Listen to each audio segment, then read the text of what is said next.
안녕하십니까, 레필입니다. 7월 6일이고요. 진단키트 보도록 하겠습니다. 진단키트 종목은 리뷰를 오랜만에 진행을 하는데요. 일단 먼저 시젠 같은 경우는 2.4%를 하락해서 진행이 되었고, ST바이오센서 3% 가까이, 그 다음에 랩지노믹스도 2.5% 하락, 수젠텍도 2.5%, 휴마시스 0.8%, 셀리드는 이제 5% 정도 상승을 했고요. 엑세스바이오도 2.7% 하락을 하면서 진행이 되었습니다. 시젠 같은 경우는 지금 32,200원인데요. 횡보 라인을 이어가면서도 21선을 타고 올라가던 추세가 최근에서는 조금 깨지면서 진행이 되고 있습니다. 그래서 계속 이제 횡보 라인을 만들고는 있지만 추가적인 상승에 대해서 좀 제약이 있어 보이고요. 하지만 외국인 투자자들은 계속 시즌을 매집을 하고 있는 모양새를 보이고 있습니다. 그래서 어느덧 17% 가까이의 이 지분을 확보한 상황이기 때문에 시젠 같은 경우는 꾸준히 향후 장기적인 측면에서도 바라볼 수 있는 그런 상황입니다. 월봉 입장에서도 상당히 낮은 구간에 속하기 때문에 이제 턴어라운드를 위한 준비 과정에 있는 초입에 있는 종목이기 때문에 충분히 주목할 만한 상황이라고 생각이 됩니다. 그리고 이제 ST바이오센서는 3% 가까이 하락을 했고요. 10,000원 정도로 지금 진행이 되고 있습니다.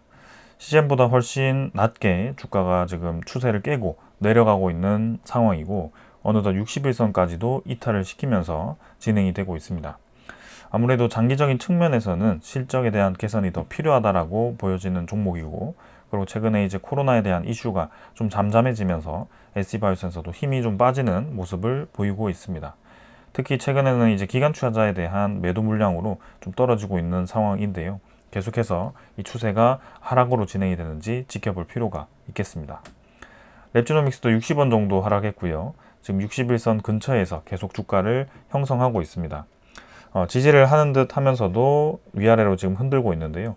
다행인 것은 크게 더 하락을 하지는 않고 어느 정도 이제 하락세를 멈춘 듯 하지만 일단 증시에 대한 흐름을 같이 봐야 되고요. 랩지노믹스는 워낙 이제 아래에 위치를 하고 있습니다. 그래서 조금 더 하락을 한다라고 하더라도 사실상 추가적인 하락이 사실 크게 더 나오지는 않을 그런 위치라고 생각이 되고요. 관건은 이제 코로나에 대한 이슈라든지 그런 질병에 대한 이슈, 그리고 진단키트에 대한 수요 증가가 이슈가 좀 필요한데요. 아직은 그렇게 부각이 되고 있지는 않습니다. 하지만 뭔가 역사적으로 이제 저점을 찍고 반등을 위한 준비를 하고 있는 측면에서는 충분히 이 랩지노믹스도 좀 추세 반전을 위한 움직임이 나오지 않을까라는 기대감이 있습니다. 특히 이제 암 진단 관련된 종목이기 때문에 그런 암 진단 이슈가 또 한번 부각이 되거나 혹은 이제 진단에 대한 그런 다른 이슈가 부각이 된다면 충분히 지금보다 치고 나갈 가능성이 있다라고 생각이 됩니다.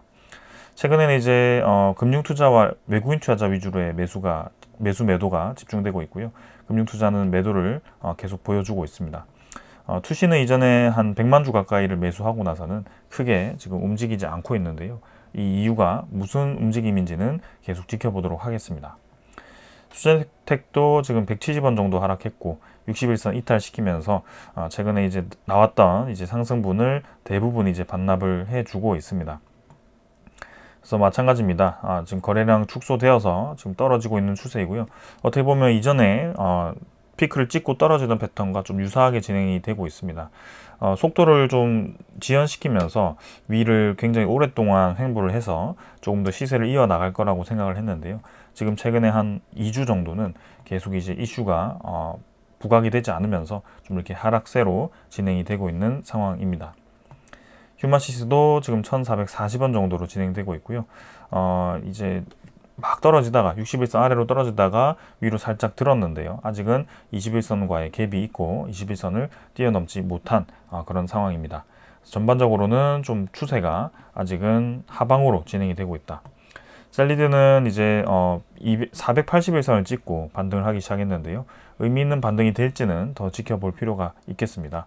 그래서 쭉 이제 시세가 나왔다가 그 시세를 계속 한 달 내내 빼고 다시 상승을 시작했는데요. 뭔가 이제 세력에 대한 움직임이 확실히 보이는 뭐 그런 움직임입니다. 그래서 추가적인 힘이 나올지 보겠습니다. 엑세스바이오도 2.7% 하락했고요. 61선 근처에서 줄 세우기를 하면서 서서히 주가를 수렴시키고 있는 상황입니다. 엑세스바이오도 마찬가지. 차트상으로 보면 월봉의 입장이 굉장히 이제 내려갔다가 이제 25월봉선을 뚫기 위한 작업을 진행을 하고 있다. 그래서 저점을 찍을 대로 찍었고 반전을 위한 준비를 좀 하고 있는데 241선을 이제 본격적으로 넘어갈지는 더 봐야 됩니다.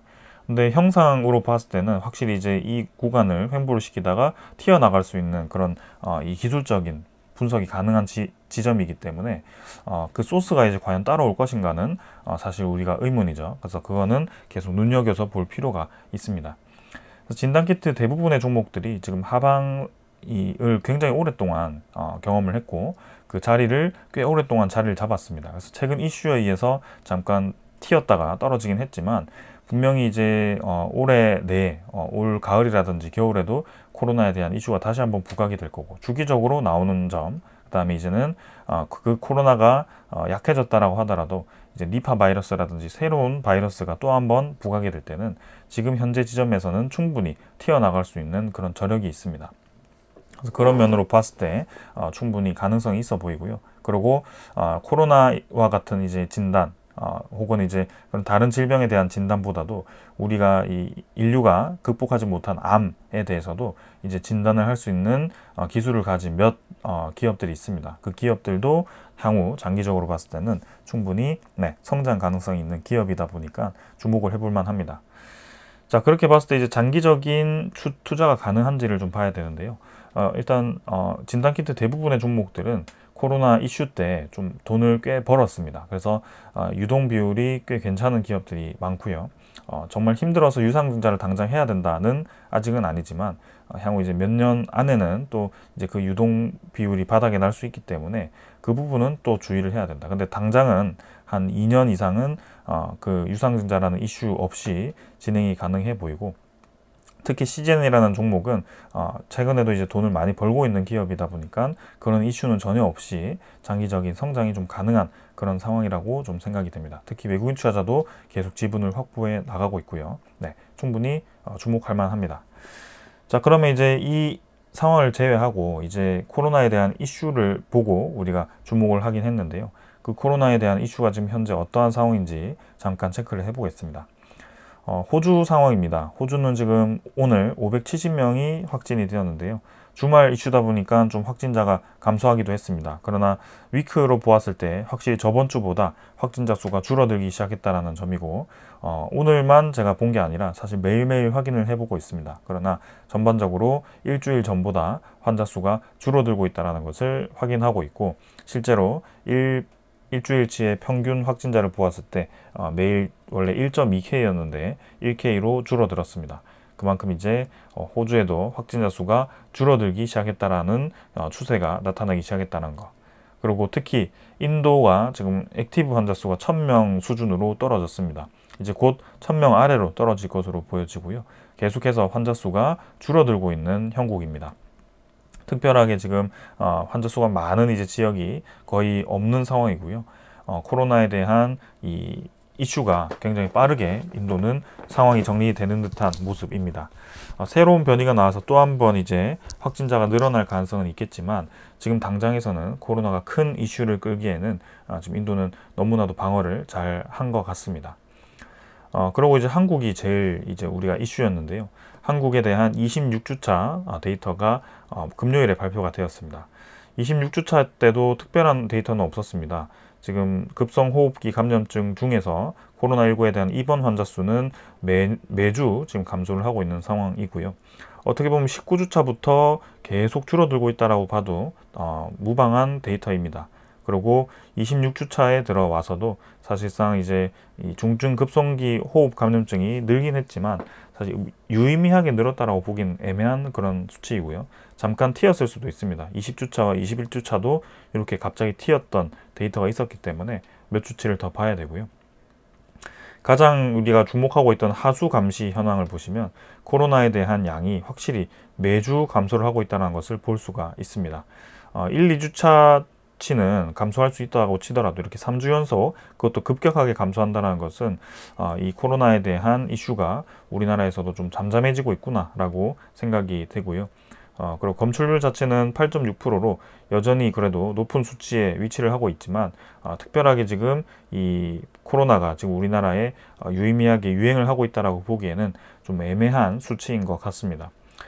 지금 최근에 해외 상황을 보더라도 태국이라든지 이제 대만은 계속해서 코로나에 대한 뉴스가 나오지 않고 있습니다. 한 1, 2주 차를 계속 제가 주시를 했는데요. 매일매일 검색을 하더라도 이제 태국은 코로나에 대한 이슈를 크게 다루지 않는 듯 합니다. 분명히 수만 명 이상의 확진자가 나오고 있고 이 사망자 수도 꽤 나올 것으로 보여지는데 그렇게 이제 다루지 않는다라는 것은 상황이 거의 종료가 되고 있다라고 보는 것 같고요. 지금 상황에서 유의미하게 증가치가 없다라고 한다면 그 이슈를 다루지 않을 거라고 좀 생각이 됩니다. 그런 면에서 지금 우리나라 진단키트 이슈들도 코로나에 대한 이슈가 좀 감소하면서 저렇게 주가가 떨어지고 있는 형세이고요. 그 외에 이제 우리가 미국이라든지 이 영국 이런 쪽을 좀 주목을 했었죠. 근데 미국도 최근에 양성률이 3% 수준에서부터 크게 증가하지 않는 추세이고요. 어느 주에서는 이제는 코로나에 대한 이 검사를 의무화시키지 않는다라고 얘기도 했습니다. 그만큼 중증도가 크지 않다라고 판단을 한 것 같고 영국에서도 계속 이렇게 코로나에 대한 확산이 나오긴 하지만 어떻게 보면 이제 목감기 증상의 그 이상으로 지금 나타나고 있지 않는 것 같습니다.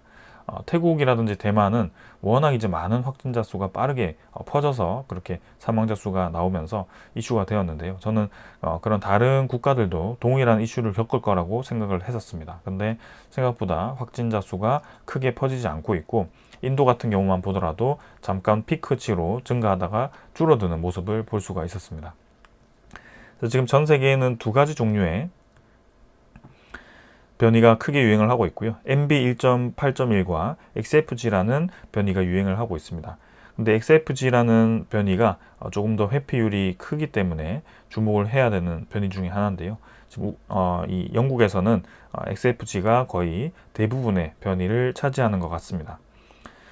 그래서 지금 30% 수준의 케이스가 지금 영국에서 나오는 게 XFG가 지금 나오는 것 같고요.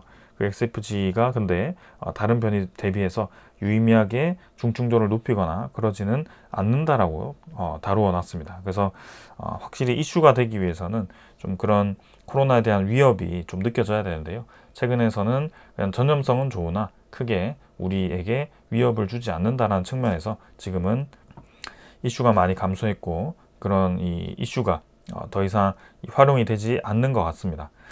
자, 그런 면에서 지금 진단키트에 대한 이슈들도 좀 감소를 했고요.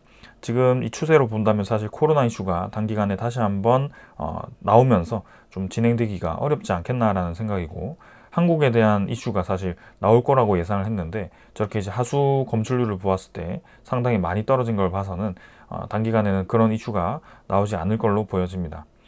아무래도 폭염이 빨리 찾아오면서 외부 활동도 좀 줄어들고 그리고 이 바이러스라는 것이 온도가 낮을 때 활성도가 높아지기 때문에 그러한 면이 좀 있었는데요. 이번 여름은 조금 이제 빠르게 바이러스가 활동하지 않는 것 같습니다.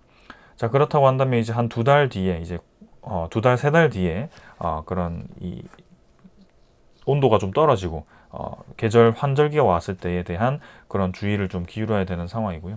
그 정도까지 이제 바라봐야 되는 상황이 좀 온 것 같다라는 생각입니다. 자, 그래서 이 정도로 좀 영상을 마무리하려고 하고요. 주기적으로 계속 이렇게 주시를 하기는 하겠습니다. 코로나에 대한 이슈가 근데 지금은 부각이 되지 않고 있고 코로나 이슈보다도 좀 더 진단에 대한 이슈도 제가 어떠한 상황으로 되는지도 지켜보도록 하고요.